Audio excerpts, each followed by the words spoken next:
Loué soit Jésus-Christ, sa paix soit avec vous.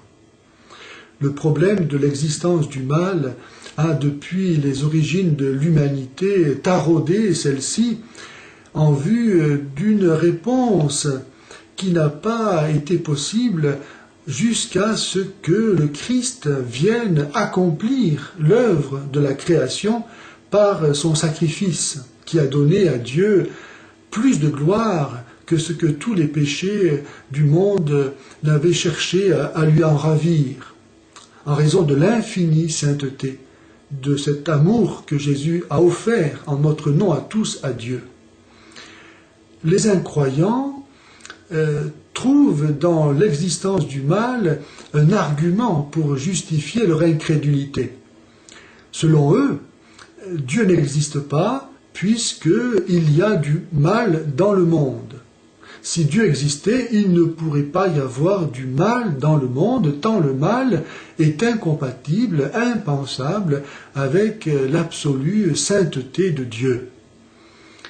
Dieu, dans l'instant sans fin de son éternité, lorsqu'il crée le monde, dans cet unique instant de l'éternité qui lui permet de voir en même temps le jour où le monde a commencé, l'instant que nous vivons maintenant et le jour où le monde, par exemple, finira, Dieu, dans cet instant, a bien vu que le mal allait arriver.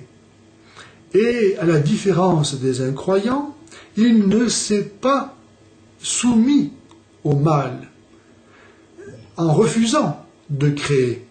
Car les incroyants, en faisant valoir l'existence du mal pour nier l'existence de Dieu, ne se rendent pas compte qu'ils font du mal un Dieu encore plus puissant que le vrai Dieu, qui est le créateur de ce monde tel qu'il est.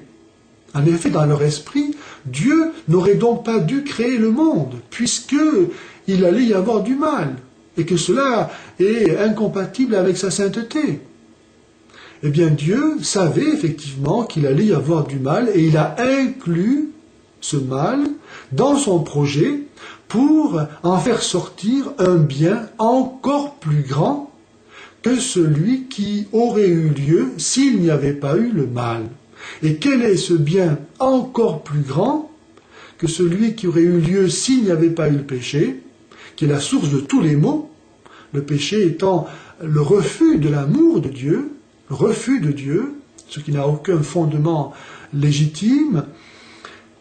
Ce bien encore plus grand, c'est l'absolue sainteté du sacrifice de Jésus, par lequel Dieu a détruit le péché, au point qu'il n'en reste plus rien.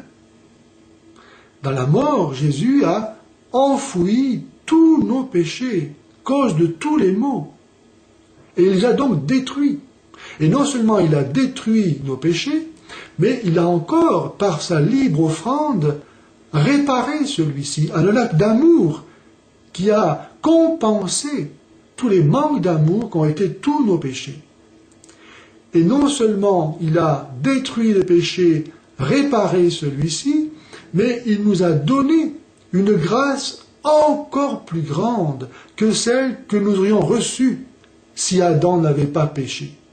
Autant le Christ est supérieur à Adam, puisqu'il est Dieu incarné, autant la grâce et la vie que nous recevons par le sacrifice de Jésus sont supérieures à la grâce et à la vie que nous aurions reçues par Adam innocent.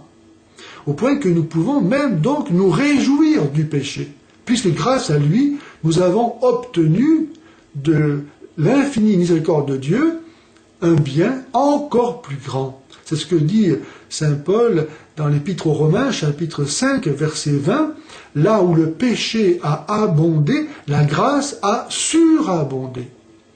Et donc désormais, il résulte pour nous du péché une grâce. Et tout sert au bien de ceux qui aiment Dieu. Romains 5, 28. Désormais, tout sert au bien de ceux qui aiment Dieu. Même nos péchés, ajoute saint Augustin. car ceci, non pas que Dieu veuille le péché, Dieu n'a jamais voulu le péché, mais Dieu est assez puissant pour se servir du péché pour un bien encore plus grand, qui est sa miséricorde. Le péché nous sert à connaître un amour encore plus grand de Dieu pour nous. La création est un acte gratuit de Dieu, immérité, un don de Dieu, de son amour, et la rédemption est un don encore plus grand.